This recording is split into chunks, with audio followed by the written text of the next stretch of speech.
কব লগা একো নাই, কোনো ভাষা নাই, কোনো জবান নাই, কোনো ওয়ার্ড নাই এইটো নিন্দা কৰাৰ কাৰণে।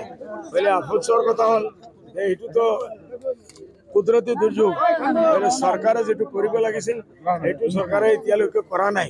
কোনো জায়গাত রিলিফ দিছে, কোনো জায়গাত দিয়া নাই, কোনো জায়গাত মাত্র একদিনের দিছে।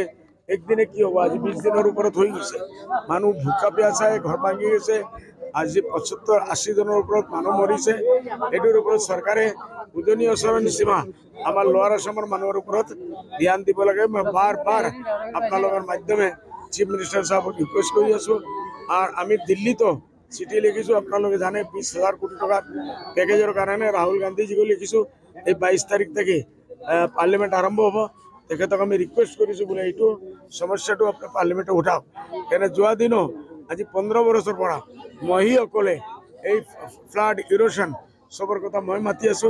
ন্যাশনাল ক্যালামিটি ডিক্লেয়াৰ কৰিব লাগে। মহি একজন দ্য অনলি ওয়ান সাংসদ মই মাতি আছো বলে কোনো আসল হওয়া নাই। এইবার রাহুল গান্ধীজি পার্টি আগৰ পৰা বেছি শক্তিমান হৈছে আৰ তেখেতৰ একটা প্ৰভাব আছে মোদীজিৰ উপৰত আৰ এনডিএ গভৰ্নমেন্টেৰ উপৰত। ইন্ডিয়া গভৰ্নমেন্টে এটাৰ উপৰত হেঁচা দিব বই। আমি খালি রাহুল গান্ধীজি নহয়, আমি আমার শরদ পাওয়ারজি, অখিলেশ যাদব, মমতা ব্যানার্জি সবক আমি চিঠি লিখিম যে আপোনালোকে আপোনালোকৰ দলৰ পৰা পার্লামেন্টে একটা হেঁচা দিয়ক, আমি এইটো ন্যাশনাল ক্যালামিটি ডিক্লেয়ার হব। তেখেত সজাগ হয়ে চলি ঘুরি খালি পিঠ হাতে খালি পাওয়ে এটা 10 টাকার কামও দিয়া নাই।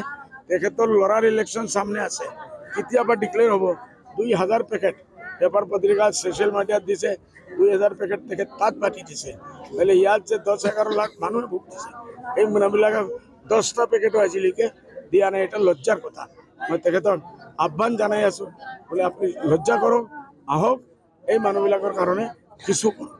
ধুবুৰীৰ all communities, all MLA, all committee সবক লৈ আমি বহিম। আর কি এইটো ভিতরে আপনারা জানে ইতিমধ্যে আমি কৈছো যে আমি এটা ইনফ্রাস্ট্রাকচার চেঞ্জ আমি আনিব। এইটো আমি বেয়া ক'ব লগাই নাই, দুখ লাগে, চকুৰ পৰা পানী ওলায়। আৰ কি কৰিব।